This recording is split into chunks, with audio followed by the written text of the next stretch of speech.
It's news time. Information is power. Current. The news headline. You have failed woefully in all your promises to Nigerians. Wiki to APC-led federal government. The news in full.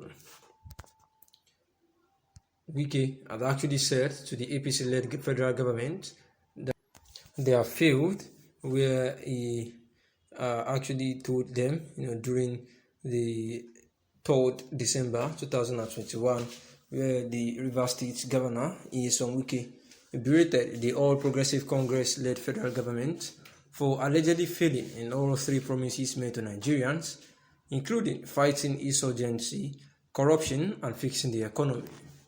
The governor expressed his disappointment on Friday at the presentation of the 2022 appropriation bill to the Rivers State House of Assembly. Governor Wike said the country has never had it worse than it is today since the Nigerian Civil War in 1967.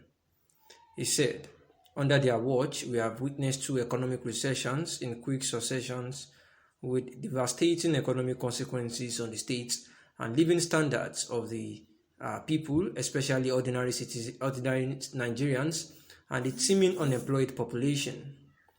Acknowledging that the effect of the COVID-19 pandemic contributed to the economic challenges in the country. Wike noted that our situation was made worse by the failure of the federal government to deal with security challenges that have now escalated multidimensionally to virtually all regions of the country. They promised to tackle the insurgency, persuasive corruption, and fix the economy. They have failed woefully in all three promises to the indignation of Nigerians. I'm sure that this mistake will not be repeated by Nigerians in 2023. Governor Hope Uzodinma is serving out his first term in office and is likely to seek re-election in 2023. After all, most governors in Nigeria usually contest for second term in office after serving their first term. But Uzodinma's second term bid may be tough in view of the political development in Imo State. One of the reasons for taking this position is because of the early declaration by the former governor, Emeka Ihedioha, that he would be contesting for the post in 2023. He spoke with the conviction that he would win the election in 2023, and it will be recalled that Ihedioha had won the 2019 election in Imo under the People's Democratic Party (PDP) before the Supreme Court sacked him and declared Uzodinma of the ruling All Progressives Congress (APC) the authentic winner. So coming back into the race in 2023 will definitely make the contest tough, as Uzodinma will need to fight harder if he wishes to win the second term bid. Again, there were massive protests that greeted the judgment which sacked Ihedioha in 2020. The protests were in different locations in the country as people alleged that the ruling was unfair, while the judgment stood and Uzodinma carried on. Many of those who felt bad are waiting for 2023 to give Ihedioha another chance. This may make the 2023 election tough for Uzodinma. Ihedioha, on his own, is patiently waiting for 2023 to give the Imo governorship seat another shot. Little wonder he declared earlier. It is over a year to 2023 general elections, but Ihedioha has already declared his ambition and work would have started to support his bid. Moreover, Ihedioha is using some challenges in the state against Uzodinma. One of those major challenges he used to eat at Uzodinma's government is insecurity. Imo has been battling insecurity in this recent time, from the activities of the Eastern Security Network to those of the unknown gunmen. It has continued to be a rough ride in Imo. Recently, there are other issues between soldiers and civilians which resulted in face-off. With the Anambra election over, Imo is still volatile and pockets of insecurity here and there. Ihedioha used this against Uzodinma's government when he reportedly warned some people against coming home for Yuletide season over insecurity to avoid attacks. He was only referring to the insecurity challenges in Imo, which is currently facing every Imolite. All this will make the 2023 battle tough for Uzodinma. Additionally, Ihedioha's popularity, the party he may use to contest, which may be PDP, the events of the Supreme Court judgment and Imo people choice may team up to make the election tough.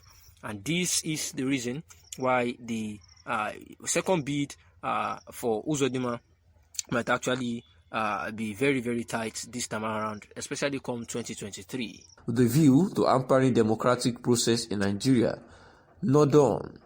The committee ascribed the killing of 175 security personnel, traditional rulers, and most recently, Dr. Chike Akunyili and others to Kanu and his group. The point must be quickly made that the compilers of these offences are employees of the ministries and agencies of the federal ministry, and the accused Kanu, and they say that he will be prosecuted and the judge should punish him, that there is no neutral and independent opinion within the ad hoc committee. Having said this, since the case is in court, it would be reasonable to expect that Mr. Malami should forward this finding to the prosecutor to build his case against such infant terrible and his group.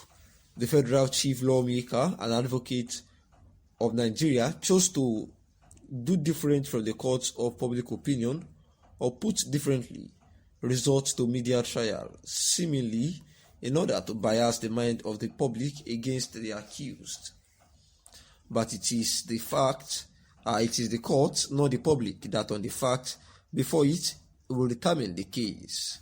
The question legitimately arises then, if in a matter that is sub judice, this senior lawyer is not acting in contempt of the judicial process. And this is important since it is a national matter that has international dimension, as alleged by the Attorney General.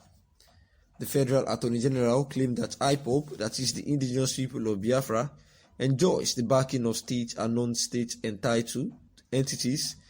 He mentioned no names, he provided no evidence, and so this lacking for so serious an allegation of foreign interference that threatens the stability, peace, and security of a sovereign Nigeria.